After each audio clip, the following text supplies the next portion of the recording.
ಕರಾವಳಿ ರಕ್ತ ಚರಿತ್ರೆ ವಿಶೇಷ ಚರ್ಚಾ ಕಾರ್ಯಕ್ರಮಕ್ಕೆ ಸ್ವಾಗತ. ನಾನು ಸಿಂಧೂರ.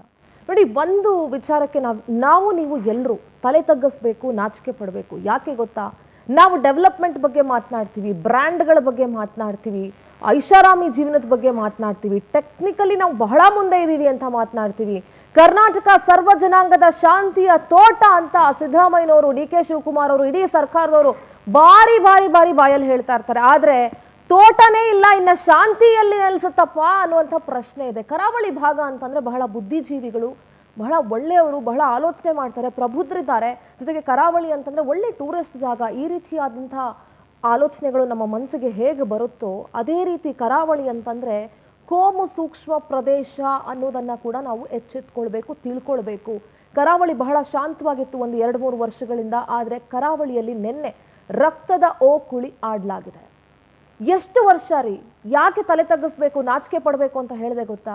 ಇಷ್ಟೆಲ್ಲದ್ರ ಬಗ್ಗೆ ಮಾತನಾಡ್ತೀವಲ್ಲ, ಇನ್ನು ಎಷ್ಟು ವರ್ಷ ಅಂತ ಧರ್ಮಗಳ ನಡುವೆ ಕೋಮದ ಬೆಂಕಿಯನ್ನ ಹಚ್ಚಿ ವೋಟ್ ಬ್ಯಾಂಕ್ ರಾಜಕಾರಣಕ್ಕೋಸ್ಕರ ಕಾರ್ಯಕರ್ತರನ್ನ ಬಲಿ ಕೊಡುವಂಥ ಪರಿಪಾಠ ಇನ್ನು ಎಷ್ಟು ವರ್ಷಗಳು ನಡಿಬೇಕು? ಹತ್ಯೆ ವರ್ಸಸ್ ಹತ್ಯೆ, ಮರ್ಡರ್ ವರ್ಸಸ್ ಮರ್ಡರ್, ಇದು ಎಲ್ಲಿವರೆಗೂ ನಡಿಬೇಕು? ಈ ಪ್ರತೀಕಾರದ ಸೇಡಿಗೆ ಎಷ್ಟು ಸರಣಿ ಹತ್ಯೆಗಳಾಗಬೇಕು? ಹಾಗಾದ್ರೆ ಕಾಂಗ್ರೆಸ್ ಸರ್ಕಾರ ಇದ್ದಾಗ್ಲೂ ಹತ್ಯೆಗಳಾಗಿದೆ, ಬಿಜೆಪಿ ಸರ್ಕಾರ ಇದ್ದಾಗ್ಲೂ ಹತ್ಯೆಗಳಾಗಿದೆ. ಎಷ್ಟು ವರ್ಷ ಆಗ್ಬೇಕ್ರಿ? ಯಾರಾದ್ರೂ ನೋಡಿದಿರೇನ್ರಿ ದೊಡ್ಡ ದೊಡ್ಡ ನಾಯಕರಿಗೆ ಏನಾದ್ರೂ ಆಗೋದು? ಕಾರ್ಯಕರ್ತರು ಇವತ್ತು ಬಲಿ ಆಗ್ತಾ ಇದ್ದಾರೆ. ಅವರ ಮನೆಯಲ್ಲಿ ತಂದೆ ತಾಯಿ ಹೆಂಡತಿ ಮಕ್ಕಳು ಯಾರಿದಾರೋ ಏನೋ ಗೊತ್ತಿಲ್ಲ. ಸುಹಾಸ್ ಶೆಟ್ಟಿಯ ಕೊಲೆ ಇದೆಯಲ್ಲ, ಇದು ನಿಜವಾಗ್ಲೂ ಕೂಡ ವಿಶ್ವಪ್ರಸನ್ನ ತೀರ್ಥರು ಒಂದು ಮಾತು ಹೇಳ್ತಾರೆ, ಇದು ಅರಾಜಕತೆಯ ಸಂಕೇತ ಅಂತ ಹೇಳಿ. ಇದೇ ವಿಚಾರದ ಬಗ್ಗೆ ನಾನು ಇವತ್ತಿನ ಪವರ್ ಫೋಕಸ್ ನಲ್ಲಿ ಚರ್ಚೆ ಮಾಡ್ತಾ ಹೋಗ್ತೀನಿ. ಇದೇ ಹೊತ್ತಿನ ವಿಶೇಷ ಕರಾವಳಿ ರಕ್ತ ಚರಿತ್ರೆ.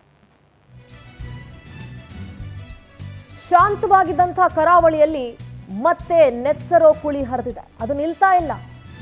ಹಿಂದೂ ಮುಸ್ಲಿಮರ ಈ ಸೇಡಿನ ಕಗ್ಗೊಲೆ ಇನ್ನೆಷ್ಟು ದಿನ? ಎಷ್ಟು ದಿನ ಸ್ವಾಮಿ? ಎಲ್ಲಾ ರಕ್ತವೂ ಕೆಂಪೆ, ಅವ್ರ ರಕ್ತ ಬಿಳಿ, ನಮ್ಮ ರಕ್ತ ಕೆಂಪು ಅಂತ ಏನಿಲ್ಲ. ಕಡಲ ತಡಿಯಲ್ಲಿ ಪ್ರತೀಕಾರಕ್ಕಾಗಿನೇ ನೆತ್ತರು ಹರಿತಾ ಇದೆಯಾ? ಸೇಡಕ್ಕೆ ಸೇಡು, ರಕ್ತಕ್ಕೆ ರಕ್ತ, ಇದಕ್ಕೆ ಕೊನೆ ಅನ್ನೋದೇ ಇಲ್ವಾ? ಇದು ಒಂದೇನಾ ಸೊಲ್ಯೂಷನ್? ಬೇರೆ ಸೊಲ್ಯೂಷನ್ನೇ ಇಲ್ವಾ? ಒಂದು ಜೀವ ತೆಗೆಯೋದು, ಇವ್ರ ಜೀವ ಅವ್ರು ತೆಗೆಯೋದು, ಅವ್ರ ಜೀವ ಇವ್ರು ತೆಗೆಯೋದು, ಇದೇನಾ ಇರೋದು? ಮಂಗಳೂರಿನಲ್ಲಿ ಈ ಪರತಿ ದ್ವೇಷದ ದಳ್ಳೂರಿಗೆ ಕಾರಣ ಏನು ಹಾಗಾದ್ರೆ? ಮೇಲಿಂದ ಮೇಲೆ ಕೊಲೆ, ಲಾ ಅಂಡ್ ಆರ್ಡರ್ ಹಳ್ಳ ಹಿಡ್ದಿದ್ಯಾ? ದಯವಿಟ್ಟು ಆ ಕ್ವಶನ್ ಮಾರ್ಕ್ ತೆಗೀರಿ. ಹಳ್ಳ ಹಿಡ್ದಿದೆ ಅಂತಾನೆ ನಾನು ಹೇಳಕ್ ಇಷ್ಟಪಡ್ತೀನಿ. ಹಳ್ಳ ಹಿಡ್ದಿದ್ಯಾ ಲಾ ಅಂಡ್ ಆರ್ಡರ್ ಕರ್ನಾಟಕದಲ್ಲಿ, ಎಸ್ಪೆಷಲಿ ಕರಾವಳಿ ಭಾಗದಲ್ಲಿ ಅಂತ ಯಾರಾದ್ರೂ ಕೇಳಿದ್ರೆ ನಾನು ಖಂಡಿತವಾಗ್ಲೂ ಹೌದು ಅಂತ ಹೇಳ್ತೀನಿ. ನಾನು ಅದನ್ನು ಪ್ರಶ್ನೆ ಹಾಕಕ್ ಇಷ್ಟನೇ ಪಡೋದಿಲ್ಲ. ಯಾಕಂದ್ರೆ 8 ಗಂಟೆ ಸುಮಾರಿಗೆ ಅಲ್ಲಿ ರಸ್ತೆಯಲ್ಲಿ ಅಷ್ಟೂ ಜನ ಓಡಾಡ್ಬೇಕಾದ್ರೆ ಕೊಚ್ಚಿ ಕೊಲೆ ಮಾಡ್ತಾರೆ. ಅಲ್ಲಿದ್ದವರು ನೋಡ್ಕೊಂಡು ಈ ಕಡೆ ಆ ಕಡೆ ಓಡಾಡ್ಕೊಂಡಿರ್ತಾರೆ. ಯಾರು ಕಾಮನ್ ಪೀಪಲ್ ಯಾರು ಅದನ್ನು ತಡೆಯೋ ಅಂತ ಧೈರ್ಯ ಮಾಡಲ್ಲ ರೀ.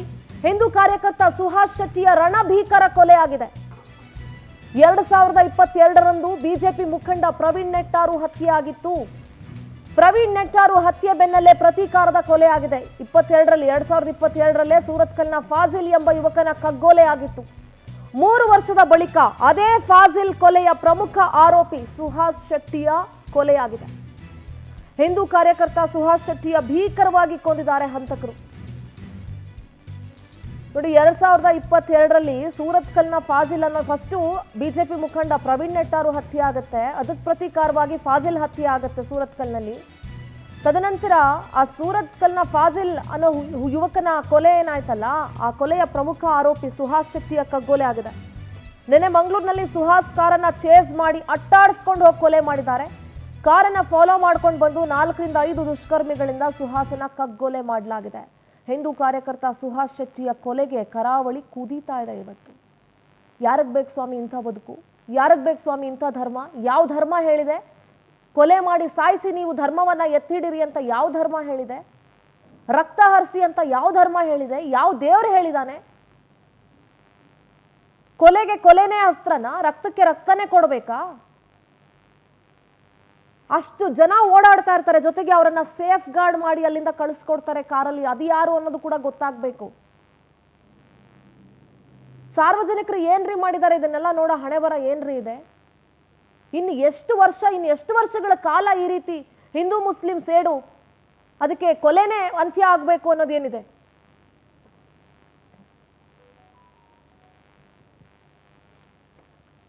ನೋಡಿ, ಇದೇ ವಿಚಾರಕ್ಕೆ ಸಂಬಂಧಪಟ್ಟಂತೆ ಬಿಜೆಪಿ ಹಾಗೂ ಕಾಂಗ್ರೆಸ್ನ ನಾಯಕರು ಅವ್ರ ಮಾತುಗಳನ್ನ ಕೇಳಿಸ್ಕೊಳ್ಳೋಣ. ಕೆಲವರು ಇಂಥ ಸಂದರ್ಭದಲ್ಲೂ ಬಾಲಿಶ ಹೇಳಿಕೆಗಳನ್ನ ಕೊಡ್ತಾರೆ. ಒಂಥರ ಬಹಳ ಬಹಳ ತೀರಾ ಏನೋ ಆಗಿದೆ ಅನ್ನೋ ರೀತಿ ಸ್ಟೇಟ್ಮೆಂಟ್ಗಳು ಕೊಡ್ತಾರೆ. ಅದು ಇನ್ನೊಂದಷ್ಟು ಅನಾಹುತಗಳಿಗೆ ಕಾರಣ ಆಗುತ್ತೆ.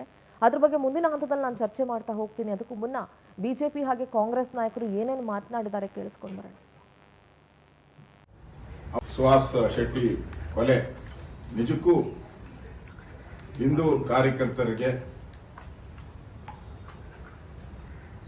ಎಲ್ಲೆಲ್ಲಿ ಸಿಗ್ತಾರೋ ಅಮಾಯಕರ ರೀತಿ ಅವ್ರನ್ನ ಕೊಲೆ ಮಾಡುವಂಥದ್ದು, ಅವ್ರ ಹತ್ರ ಯಾವುದೇ ಆಯುಧ ಇಲ್ಲ ಅಂತೇಳಿ ಗೊತ್ತಾದ ಮೇಲೆ ಅಟ್ಯಾಕ್ ಮಾಡಿರುವಂಥದ್ದು. ಅದನ್ನ ಮಾಹಿತಿ ಕೊಟ್ಟವರು ಯಾರು? ಮಾಹಿತಿ ಕೊಟ್ಟಿದ್ದರಿಂದನೇ ಇವರು ಕೊಲೆಯನ್ನ ಮಾಡಿದ್ದಾರೆ, ಬರ್ಬರವಾಗಿ ಮಾಡಿದ್ದಾರೆ. ಇದರಿಂದ ಇವತ್ತು ರಾಜ್ಯದಲ್ಲಿ ಈಗ ಕಾಂಗ್ರೆಸ್ ಸರ್ಕಾರ ಒಂದ್ ಕಡೆ ಸಿದ್ದರಾಮಯ್ಯನವರು ಯುದ್ಧ ಬೇಡ ಅಂತ, ಪಾಕಿಸ್ತಾನ ಪಾಪ ಪಾಕಿಸ್ತಾನ ಅಂತಾರೆ, ಇನ್ನೊಂದ್ ಕಡೆ ಇಲ್ಲಿ ಪಾಕಿಸ್ತಾನ ಜಿಂದಾಬಾದ್ ಅಂತ ಕೂಗೋರ್ಗೆ ನಾನು ಕ್ರಮ ತೆಗೆದುಕೊಳ್ತೀನಿ ಅಂತಾರೆ. ರಾಜ್ಯದಲ್ಲಿ ಸಿದ್ದರಾಮಯ್ಯ ನೇತೃತ್ವದ ಕಾಂಗ್ರೆಸ್ ಸರ್ಕಾರ ಬಂದ ನಂತರದಲ್ಲಿ ಇಂಥ ದೇಶದ್ರೋಹಿಗಳಿಗೆ, ಕೊಲೆಗಡಕರಿಗೆ ಏನ್ ಮಾಡಿದ್ರು ನಡೀತದೆ ಅನ್ನೋ ಒಂದು ಆತ್ಮವಿಶ್ವಾಸ ಹೆಚ್ಚಾಗಿರುವ ಪರಿಣಾಮವಾಗೇನೆ ಪದೇ ಪದೇ ಈ ರೀತಿ ಕೃತ್ಯಗಳು ನಡೀತಾ ಇದೆ. ಹಿಂದೂ ಕಾರ್ಯಕರ್ತರ ಹತ್ಯೆ ನಡೀತಾ ಇದೆ. ಹಿಂದೂ ಸಂಘಟನೆಗಳನ್ನ ಬೆದರಿಸ್ತಕ್ಕಂಥ ಕೆಲಸ ಆಗ್ತಾ ಇದೆ. ಹಿಂದೂ ಮುಖಂಡರ ಕಾರ್ಯಕರ್ತರ ಕಗ್ಗಲುವೆ ನಿರಂತರವಾಗಿ ಕರ್ನಾಟಕ ರಾಜ್ಯದಲ್ಲಿ ನಡೀತಾ ಇದೆ. ಕರ್ನಾಟಕ ರಾಜ್ಯದಲ್ಲಿ ಗೃಹ ಸಚಿವರು ಬದುಕಿಲ್ವಾ? ಹಾಗಾದ್ರೆ ಕರ್ನಾಟಕ ರಾಜ್ಯದಲ್ಲಿ ಕಾನೂನು ಸುವ್ಯವಸ್ಥೆ ಏನಾಗಿದೆ? ಗುಪ್ತಚರ ಇಲಾಖೆ ಸತ್ತೋಗಿದೆ. ಹಾಗಾದ್ರೆ ಕರ್ನಾಟಕ ರಾಜ್ಯದಲ್ಲಿ ಒಬ್ಬ ಹಿಂದೂ ಕಾರ್ಯಕರ್ತ ಅವನ ಜೀವಕ್ಕೆ ಬೆದರಿಕೆ ಇದೆ ಅಂತೇಳಿ ಗೊತ್ತಿದ್ರೂ ಸಹ ಯಾಕೆ ಇಂಥ ಘಟನೆ ಆಗೋದಕ್ಕೆ ಸಾಧ್ಯ ಆಯಿತು? ರಾಜ್ಯದಲ್ಲಿ ಸಿದ್ದರಾಮಯ್ಯ ನೇತೃತ್ವದ ಮೊನ್ನೆ ಪಾಕಿಸ್ತಾನ್ ಜಿಂದಾಬಾದ್ ಅಂತ ಹತ್ಯೆ ಆಯಿತು. ಪಾಕಿಸ್ತಾನ್ ಜಿಂದಾಬಾದ್ ಅನ್ನೋದು ರಾಷ್ಟ್ರದ್ರೋಹ ಅಲ್ವಾ? ಅಂದರೆ ಆ ರಾಷ್ಟ್ರದ್ರೋಹಿಗೆ ಕರೆದು ಸನ್ಮಾನ ಮಾಡಬೇಕಿತ್ತ? ಈಗ ಮೊನ್ನೆ ಪೆಹಲ್ಗಾಮ್ನಲ್ಲಿ ನಡೆದಂಥ ಘಟನೆಯಿಂದ ಆಕ್ರೋಶಗೊಂಡಿರ್ತಕ್ಕಂಥ ಜನ ರೊಚ್ಚಿಗೆದ್ದು ಅವನು ಪಾಕಿಸ್ತಾನ್ ಜಿಂದಾಬಾದ್ ಅಂತ ಕ್ರಿಕೆಟ್ ಮೈದಾನಕ್ಕೆ ಬಂದು ಕೂಗ್ತಾನೆ ಅಂತ ಅಂದಾಗ ಸಹಜವಾದ ಆಕ್ರೋಶದಿಂದ ಹೊಡೆದ್ರು. ಅದಕ್ಕೆ ಪ್ರತಿಕಾರ ಭಾರತ್ ಮಾತಾ ಕಿ ಜೈ ಅನ್ನೋ ಹತ್ಯೆ. ದ್ರೋಹಿಗಳು ಒಳಗೆ ಇದ್ದಾರೆ. ಹೊರಗಿನ ಶತ್ರುಗಳನ್ನು ನಿಗ್ರಹಿಸೋದು, ನಿಯಂತ್ರಿಸೋದು ಕಷ್ಟದ ಕೆಲಸ ಅಲ್ಲ. ನಮ್ಮ ಸೈನಿಕ ಸಾಮರ್ಥ್ಯ ಇದೆ, ಅದು ಮಾಡುತ್ತೆ. ಒಳಗಿರೋ ದ್ರೋಹಿಗಳಿದಾರಲ್ಲ, ಇವ್ರನ್ನ ರಾಜಕಾರಣ ಹೊರತಾಗಿಟ್ಟು ನಾವು ಬೇರೆ ಸಹಿತ ಕಿತ್ತಾಕ್ತಾ ಇದ್ರೆ ಇಂಥ ಮತ್ತಷ್ಟು ಹತ್ಯೆಗಳು ನಡೀತಾ ಹೋಗ್ತವೆ. ಮತ್ತಷ್ಟು ನಾನು ಇದು ಯಾಕೆ ನಡೆದಿದೆ ಅಂತ ಗೊತ್ತಿಲ್ಲ ನನಗೆ. ರೌಡಿ ಶೀಟರ್ ಆಗಿದ್ದ ಅಂತ ಹೇಳ್ತಾರೆ. ನಾನು ನೋಡಬೇಕು ಅದನ್ನು. ಇನ್ನೂ ಮರ್ಡರ್ ಆಗಿದೆ. ಪೊಲೀಸ್ನವ್ರಿಗೆ ನಿನ್ನೆ ಮಾತಾಡಿದಾಗ ಲಾ ಆ್ಯಂಡ್ ಆರ್ಡರು ADGP ಇದ್ದಾರಲ್ಲ, ಅವ್ರನ್ನ ಕಳಿಸಿದ್ದೀವಿ. ಕೂಡಲೇ ಅಲ್ಲಿ ಹೋಗಿ ನೋಡಪ್ಪ ಏನಾಗಿದೆ ಅಂತ ನೋಡಬೇಕು ಅಂತ. ಯಾಕೆ ಮರ್ಡರ್ ಆಗಿದೆ, ಏನು ಕಾರಣ, ಇವೆಲ್ಲ ಗೊತ್ತಿಲ್ಲ ನನಗೆ. ಯಾರು ಮಾಡಿದ್ದಾರೆ ಅದಕ್ಕೆ ಕೂಡಲೇ ಅಕ್ಯೂಸ್ಡ್ ಯಾರ್ಯಾರು ಆಗಲಿ, ಮನುಷ್ಯನ ಪ್ರಾಣ ಭಾಳ ಮುಖ್ಯ. ಅದಕ್ಕೋಸ್ಕರ ಕೂಡಲೇ ಅಪರಾಧಿಗಳನ್ನು ಪತ್ತೆ ಹಚ್ಚತಕ್ಕಂಥ ಕೆಲಸ ಮಾಡಬೇಕು. ಅವ್ರನ್ನ ದಸ್ತಗಿರಿ. ಸಂಜೆ ಸುಮಾರು 8:30 ಸಮಯದಲ್ಲಿ ಮಂಗಳೂರಿನಲ್ಲಿ ಒಬ್ಬ ವ್ಯಕ್ತಿಯ ಹತ್ಯೆ ಆಗಿದೆ. ಭಾಳ ಬರ್ಬರವಾಗಿ ಅವರನ್ನು ಕೊಲೆ ಮಾಡಿದ್ದಾರೆ. ಈಗಾಗಲೇ ಅದರ ಬಗ್ಗೆ ನಾವೆಲ್ಲ ಆ್ಯಕ್ಷನ್ ತಗೊಂಡಿದ್ದೇವೆ. ಯಾರು ಈ ಕೆಲಸ ಮಾಡಿದ್ದಾರೆ ಅವರನ್ನು ಯಾವುದೇ ಕಾರಣಕ್ಕೂ ನಾವು ಬಿಡೋದಿಲ್ಲ. ಮಂಗಳೂರು ಒಂದು ರೀತಿಯಲ್ಲಿ ಶಾಂತಿಗೆ ಬರ್ತಾ ಇತ್ತು. ಕಳೆದ ಒಂದು 4-5 ದಿವಸದಿಂದ ಆಗಿದ್ದಂಥ ಘಟನೆ ಮತ್ತು ಇವತ್ತು ನಿನ್ನೆ ಆಗಿರುವ ಒಂದು ಘಟನೆ ಇಡೀ ದಕ್ಷಿಣ ಕನ್ನಡ ಜಿಲ್ಲೆಯನ್ನೇ ಒಂದು ರೀತಿಯಲ್ಲಿ ಬೆಚ್ಚಿ ಬೀಳಿಸಿದೆ. ನಾವು ಇದನ್ನು ಏನಾಗಿದೆಯೋ ಇನ್ನು ಮಾಹಿತಿ ಗೊತ್ತಿಲ್ಲ ನಮಗೆ. BJP ಅವರೆಲ್ಲ ಪೊಲಿಟಿಕಲೈಸ್ ಮಾಡ್ತಾ ಇದ್ದಾರೆ. ಬಟ್ ಪೊಲೀಸ್ ಅಧಿಕಾರಿಗಳು ಬಹಳ ಕಾಂಪಿಟೆಂಟ್ ಇದ್ದಾರೆ ಅಲ್ಲಿ. ಅನೂಪ್ ಅವರೆಲ್ಲ ಅವರು they will take care of it. ಅವ್ರು ಏನು ಬೇಕೋ ಅದನ್ನು ಕಾನೂನು ರೀತಿ ಕ್ರಮ ಕೈಗೊಳ್ತಾರೆ. ಯಾರು ತಪ್ಪಿಸಿರ್ತಾರೆ ಅವ್ರನ್ನೆಲ್ಲ ಕೂಡ ಕೂಡಲೇ ಕ್ರಮ ಕೈಗೊಳ್ಳುವಂಥ ಕೆಲಸವನ್ನು ಮಾಡ್ತದೆ. Will not involve, will not interfere. Police will do the job. Sir, ರಾಜ್ಯದಲ್ಲಿ ಪದೇ ಪದೇ ಕಾನೂನು ಸುವ್ಯವಸ್ಥೆ ಬಗ್ಗೆ ಬಿಜೆಪಿ ಪ್ರಶ್ನೆ ಮಾಡ್ತಿದೆ. ಇವಾಗ ಒಂದೇ ವಾರದಲ್ಲಿ 2ನೇ ಘಟನೆ ಸರ್ ಮಂಗಳೂರಲ್ಲಿ. ಈಗ ನಾನು ಅದ್ರ ಬಗ್ಗೆ ಮಾತಾಡಕ್ಕೆ ಹೋಗಲ್ಲ. ಕರ್ನಾಟಕ ರಾಜ್ಯ ನಿನ್ನೆ ಮಂಗಳೂರಿನಲ್ಲಿ ನಡೆದಂತಹ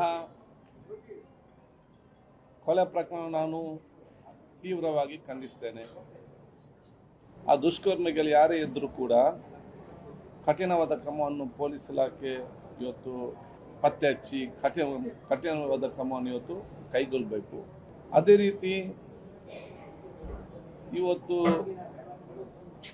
ಸಮಾಜದಲ್ಲಿ ಶಾಂತಿ ಸುವ್ಯವಸ್ಥೆಯನ್ನು, ಕಾನೂನು ಸುವ್ಯವಸ್ಥೆಯನ್ನು ಕಾಪಾಡಲು ಕೂಡ ಇವತ್ತು ಪೊಲೀಸ್ ಇಲಾಖೆ ಸೂಕ್ತವಾದ ಕ್ರಮ ಕೈಗೊಳ್ಳಬೇಕು. ನಾನು ಈಗಾಗಲೇ ಈ ರೀತಿಯ ಘಟನೆಗಳು ಮರುಕಳಿಸದಂತೆ ಏನೆಲ್ಲ ಕ್ರಮ ಆಗಬೇಕಾ ಆ ಕ್ರಮವನ್ನು ಇವತ್ತು ಪೊಲೀಸ್ ಇಲಾಖೆ ತಗೊಳ್ಬೇಕಂತ ಹೇಳಲಿಕ್ಕೆ ನಾನು ಇವತ್ತು ಮುಖ್ಯಮಂತ್ರಿಯವರ ಜೊತೆಯಲ್ಲಿ ಸಮಾಲೋಚನೆ ಮಾಡಿ ಈ ಅತ್ಯಂತ ಒಂದು ದುರ್ಘಟನೆ, ಬಹಳ ಒಂದು ಕ್ರೂರವಾಗಿ ನಿನ್ನೆ ಸುಹಾಸ್ ಅಂತ ಒಬ್ಬ ವ್ಯಕ್ತಿನ ಅಲ್ಲಿ ಹತ್ಯೆ ಮಾಡಿರ್ತಕ್ಕಂಥದ್ದು, ಇದು ನಮಗೆ ಎಲ್ರಿಗೂ ಆಘಾತ ಆಗಿದೆ ಮತ್ತು ಭಾಳ ಒಂದು ಕೆಟ್ಟ ಘಟನೆ ಮಂಗಳೂರಲ್ಲಿ ನಡೆದಿದೆ.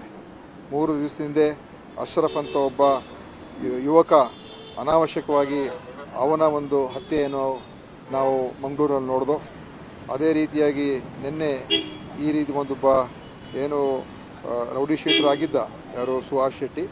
ಆದರೆ ಈ ಥರ ಹತ್ಯೆ ಆಗಿರುವಂಥದ್ದು ಖಂಡಿತ ನಾವು ಯಾರೂ ಒಪ್ಪುವಂಥದ್ದಲ್ಲ. ಮುಖ್ಯಮಂತ್ರಿಯವರು ಎಲ್ಲ ರಾಜಕೀಯ ನಾಯಕರ ಒಂದಷ್ಟು ಸ್ಟೇಟ್ಮೆಂಟ್ಗಳನ್ನು ಗಮನಿಸಿದ್ವಿ. ಈಗ ನಮ್ಮ ಜೊತೆಗೆ ಚರ್ಚೆಯಲ್ಲಿ ವಜ್ರದೇಹಿ ಮಠದ ರಾಜಶೇಖರಾನಂದ ಶ್ರೀಗಳು ಕೂಡ ಜಾಯ್ನ್ ಆಗಿದ್ದಾರೆ. ಗುರುಗಳೇ ನಮಸ್ತೆ, ಕಾರ್ಯಕ್ರಮಕ್ಕೆ ಸ್ವಾಗತ. ಬಿಜೆಪಿ ವಕ್ತಾರರಾಗಿರುವಂತಹ ಎಚ್ ಎನ್ ಚಂದ್ರಶೇಖರ್ ಅವರಿದ್ದಾರೆ. ಚಂದ್ರಶೇಖರ್ ಜಿ ನಮಸ್ತೆ, ಕಾರ್ಯಕ್ರಮಕ್ಕೆ ಸ್ವಾಗತ. ಮುಸ್ಲಿಂ ಧಾರ್ಮಿಕ ಮುಖಂಡರಾದಂತಹ ಶಫೀಸಾ ಅದಿ ಅವರು ಕೂಡ ಜಾಯ್ನ್ ಆಗಿದ್ದಾರೆ. ಶಫೀಜಿ ನಮಸ್ತೆ, ಕಾರ್ಯಕ್ರಮಕ್ಕೆ ಸ್ವಾಗತ. ನಿಮ್ಮೆಲ್ಲರ ಜೊತೆ ಕೂಡ ಈ ವಿಚಾರವಾಗಿ ನಾನು ಚರ್ಚೆಯನ್ನ ಮಾಡ್ತೀನಿ. ಮಂಗಳೂರು ಯಾಕೆ ಈ ರೀತಿ ಕೋಮು ಸೂಕ್ಷ್ಮ ಪ್ರದೇಶವಾಗಿ ಇನ್ನಷ್ಟು ಹೆಚ್ಚು ಮಾರ್ಪಾಡಾಗ್ತಾ ಇದೆ?